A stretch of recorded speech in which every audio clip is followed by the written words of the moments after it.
Welcome to Health, Wellbeing and Lifestyle, where professionals in the field educate, inform and inspire the community to live a healthier and more balanced lifestyle they love. Our first guest today is mindset coach Sharee Shefket, and we'll be discussing how to reprogram your mindset to live a healthier life. Welcome, Sharee. Thank you. Thanks for having me. So my first question, is it actually possible to reprogram your mindset? And it's a little bit of a mysterious thing, I find. A lot of people think they cannot.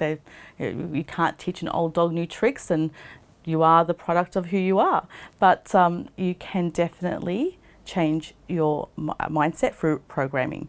So the first thing I guess we need to look at is what is programming in itself. So what they say is, show me a child at the age of 7 and I'll show you the man. Because from 0 to 7, all the programming is getting downloaded, like you're downloading an app. So what happens is that when a child is 7, you could actually see in terms of their behaviours, their personality, it's kind of set. But what happens as they grow up, things that happen in their life will either support the programming or it will start changing in certain ways. So if a child is told that they're quite funny, for instance, then the subconscious mind, every time they do something funny, the subconscious will see, you're funny, told you were, and that will be formed in terms of their programming, and that's how they see themselves.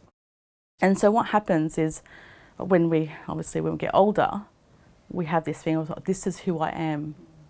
I'm an old dog, I can't learn new tricks, yeah? And this is such a false assumption. We can reprogram ourselves. It's tricky to do. It's not easy. I'm going to be honest there, but it's possible, and it's difficult because the subconscious mind. So we've got the two minds. We've got the subconscious and the subconscious. The subconscious mind, look at it as the size of an elephant. Mm-hmm. The conscious mind is the size of an ant. So that's the size and the power difference between the two. So right now, your conscious mind is listening to me. And what's going to happen is that you're concentrating on what we're talking about, but your subconscious is already planning about what it's going to do next and so forth. And it's a bit like, we need program because it's our autopilot life. So for instance, when we finish here, your subconscious mind already knows what it needs to do. You don't think about it. So I'll give you an example. When you get out of bed, do you get out on your left side or your right side?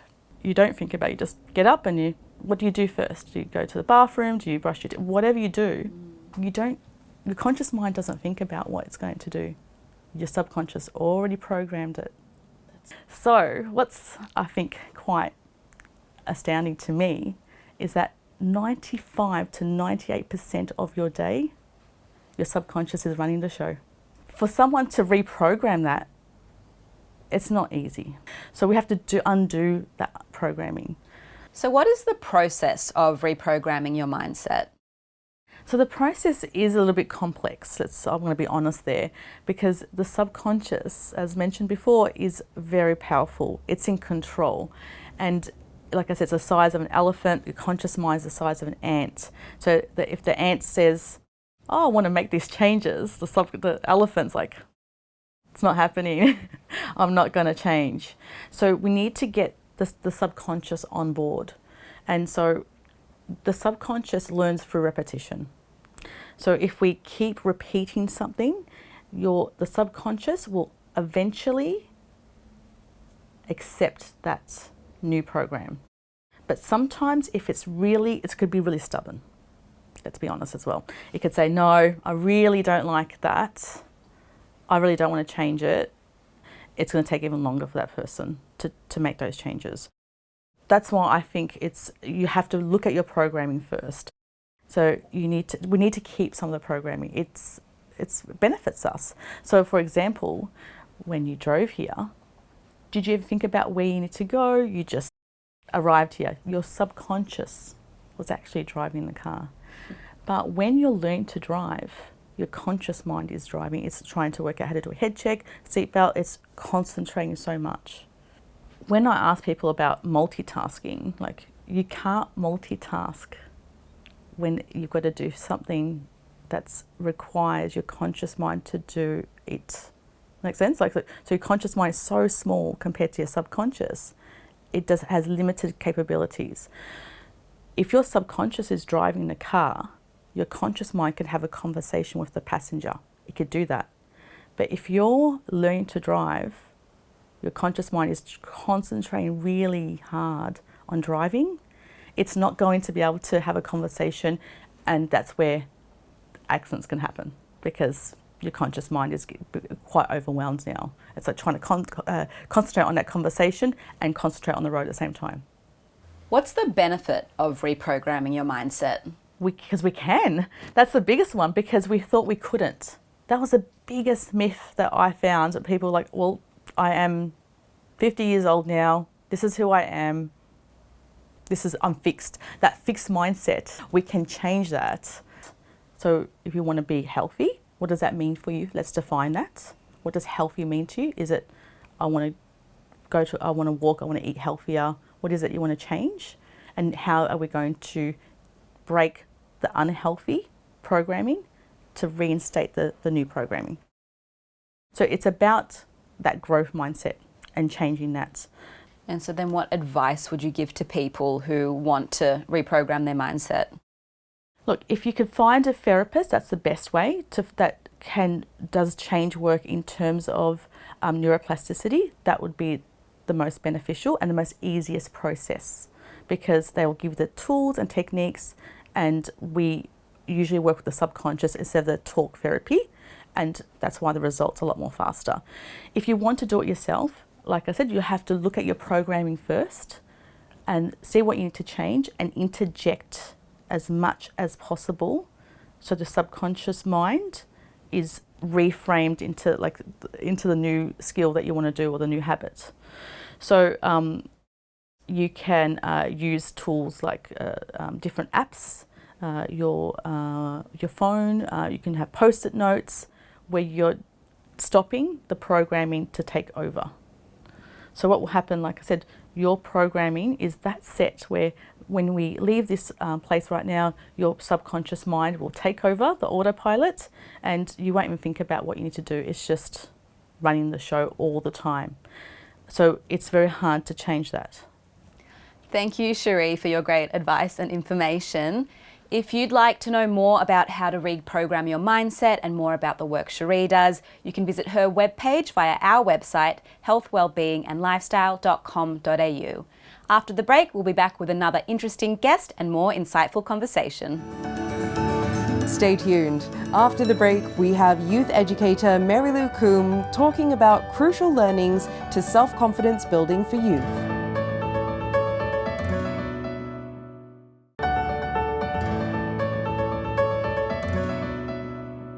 Welcome back. Our second guest is youth educator Marilou Coombe, and she's going to be talking about crucial learnings to self-confidence building in our youth.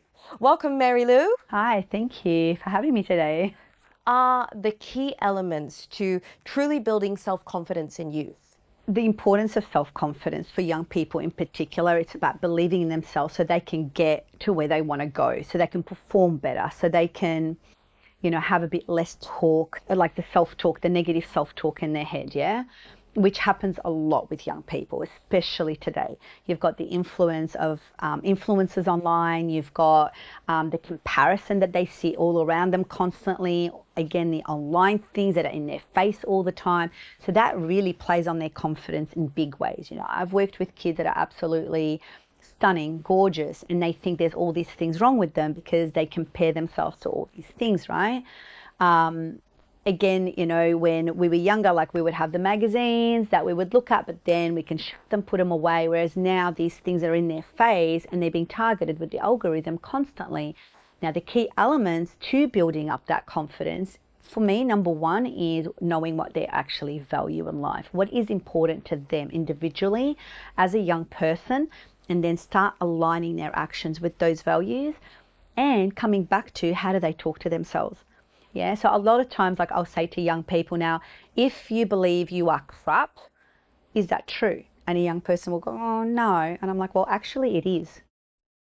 That inner dialogue, the inner self-talk that happens is really, really powerful. So It's about teaching children you don't have to believe everything your brain tells you, and who are you comparing yourself to, and where are your actual values. And these are, like, for me, the key elements in building up confidence when you understand that.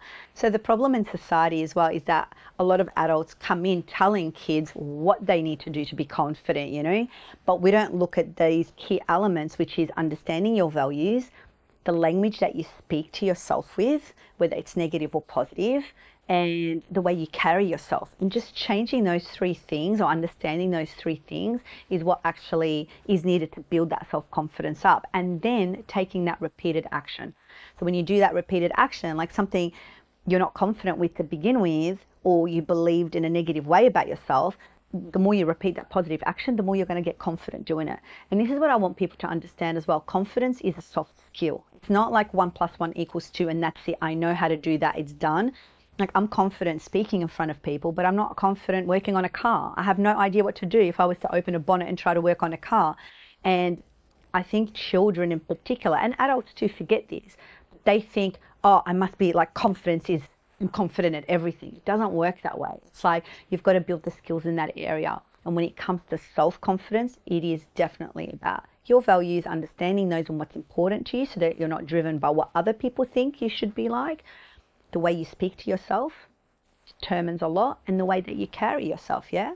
So what do you feel like are some of the most powerful lessons or tools that you've found really help young people strengthen their self-belief and resilience?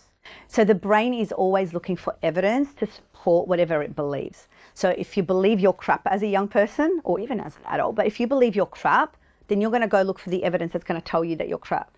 So one of the tools that we bring in, especially in like coaching and mentoring with young kids, is, okay, don't believe what your brain is saying. Where can you start looking for the evidence that you are doing great? And that's shifting and reframing that story in your brain. That's a really, really, really powerful tool. And it's always about giving the brain evidence rather than telling the child, because I said so. And another thing actually is about focusing on the effort rather than on the actual end result. So in our language with young people in particular, rather than going, oh my gosh, you're so great, praise the effort instead. Wow, you did so well to get there. Look at the challenges you had to go through to get there. Or I love the effort that you put in for that. Or I love the way you're speaking to yourself about such and such. So that's, again, that part of that reframing. And I think that's a really awesome practical tool. Are there any other practical steps that us as adults can take to help young people develop that healthy, lasting sense of self-confidence? Oh, I love this question so much. And the reason I do is because what I see a lot of is adults telling children, hey, be confident, hey, you know, rise, shine, whatever it is. Then they don't do it themselves. They don't do it themselves, yeah? So I work with a lot of teens and girls in particular. When I have their mums drop them off to see me, we do this amazing session. We work through all of this stuff. You know, the young person is elated, they're feeling great. So we want things for our children that we're not willing to do for ourselves, you know, and this is the same as teachers in the classroom, you know, teaching children, you know, about their self-belief or whatever. It's like, own it for yourself as well, and be like, walk your talk, walk what you ask of the young people, yeah? I know one of the challenges in Australia in particular that we have is the tall poppy syndrome. What that is like, if we grow too much, it's like, let's shut you down. You can't brag too much. You can't say how wonderful you are. And if we compare us, for example, to American culture, where Americans are so much more successful than we are because they have a better self-belief and self-confidence in knowing that they can do whatever they put their mind to. And I don't feel like that's being taught in Australia at that level because of the tall poppy syndrome in particular. It's like, we need to keep you all the same. Don't stand out from the crowd. Don't go shine and soar. And I think adults have got a lot to answer for that. So they need to work on themselves. They need to walk that talk. You want a young person to be confident? Show up and be confident yourself. Believe in yourself. Well, thank you so much. That was extremely enlightening. Thank you. If you would like to know more about crucial learnings to building up the self-confidence in our youth, or more about Marilou, you can visit her webpage on our website, healthwellbeingandlifestyle.com.au. We'll be back after the break with another guest and another great topic. Stay tuned. After the break, naturopath, lecturer and author Michèle Wolff will be talking about how food affects our digestive system and nervous system's health.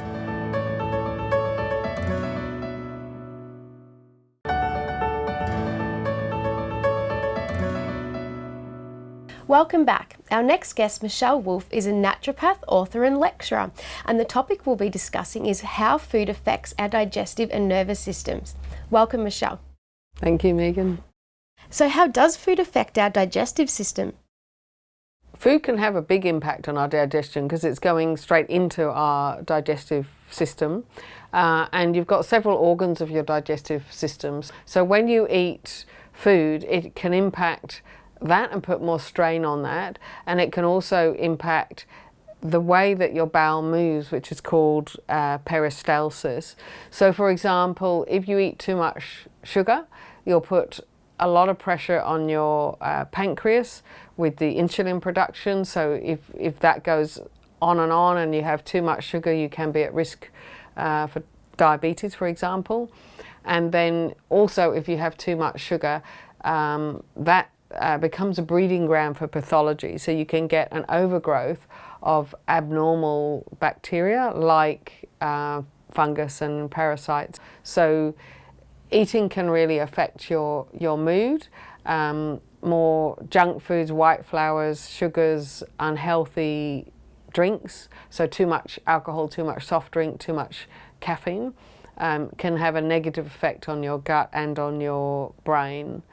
And then if you're overloading your digestive system with any food, that can cause a problem as well. So for example, if you overeat meat and you're not having vegetables with the meat and you're eating that late at night, your stomach can't handle it. So it takes a lot to produce enough hydrochloric acid to break down that meat into a soup.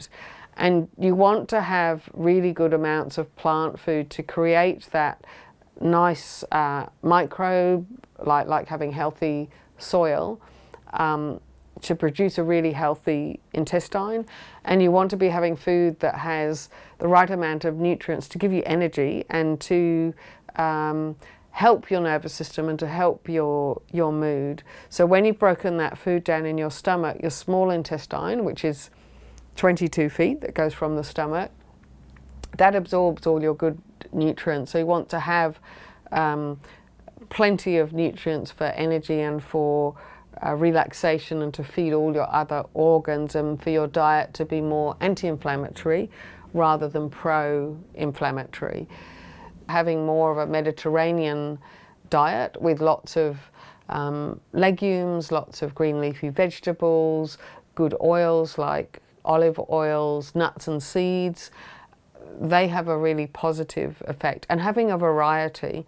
So if you have 40 different plant foods a week, that feeds your whole microbiome. Now that can seem overwhelming, but if you have a curry, say, with 7 spices, those spices count as plant food. So you could have as a base onion, garlic, a turmeric, cumin, and some Italian herbs, and you've got quite a range already. So it's increasing the diversity of plant foods and avoiding unhealthy drinks and unhealthy foods, particularly junk foods, particularly sugars, and keeping carbohydrates quite low as well. So carbohydrates should only be 1/4 of your diet, not half of your diet. How does food actually affect our nervous system? So food affects your nervous system in a couple of ways. Firstly, by the nutrients it contains. So your nervous system needs a lot of magnesium, a lot of calcium, a lot of potassium, a lot of B vitamins in order to operate effectively. And the adrenal glands, which are part of your nervous system that are responsible for the flight and fright, they use up a lot of vitamin C. So you need to feed and nourish them with those good nutrients and good complex carbohydrates, which give you energy without overdoing the carbohydrates. And the things that negatively impact the nervous system are your cakes and your biscuits and your fast foods. And you know, if you're healthy, the 80-20 rule is okay. If 80% of the time your diet is good and you're creating that really healthy microbiome, you're absorbing really good nutrients, then 20% of the time, you know, you can have your treats. It just depends on where you are. If you've got a serious disease, then you have to be stricter for longer. And if you have some sort of pathology, that will have an effect on your nervous system in making you more irritable or more angry. And so starving that out by not having carbohydrates and sugars will help your mood. And then you've got foods that really help to relax you. So a glass of warm milk with a spice, say some warm milk with cardamom, or if you can't tolerate milk, then hot coconut milk or almond milk is very, very soothing, relaxing, and can help you sleep better, which is part of your nervous system as well. And then you've got foods that spice the nervous system up a bit. So a little bit of dark chocolate has something called theothrombin in it, which is a little bit like caffeine, so that will make you very alert. But if you overdo the dark chocolate, you'll get anxiety and you'll be too hyperactive. So that's part of your nervous system as well. So it's just having that balance of not having things that make you too hyperactive and anxious, and not having things that make you depressed and sluggish, and keeping that middle balance with a good Mediterranean diet and anti-inflammatory foods and spices. Do you have any special tips for our viewers? So if you're having junk foods, move to a more healthy junk food. So for example, takeaways, sushi takeaway would be much more healthy than a pizza. So just have a look around at what you can do. If you have really busy days, on the days that you're not busy, get some glass containers and freeze lots of meals so that you can pull them out on days that you're busy, and then you'll have less junk food. Avoid having things in the house that are unhealthy. So you know, you don't have to have chocolates and biscuits and cakes in the house unless you're having a particular visitor that day, but it's not healthy for your family either. And instead have an abundance of fruit and vegetables in your pantry and in your fridge and on your kitchen bench, so that they are healthy snacks. Nuts and seeds are healthy snacks as well. That's such good information, Michèle. Thank you. If you'd like to know more about how food affects our digestive system and our nervous system and Michèle Wolff, please go to her webpage on our website, healthwellbeingandlifestyle.com.au. And we'll say bye-bye for now, and we'll see you next time.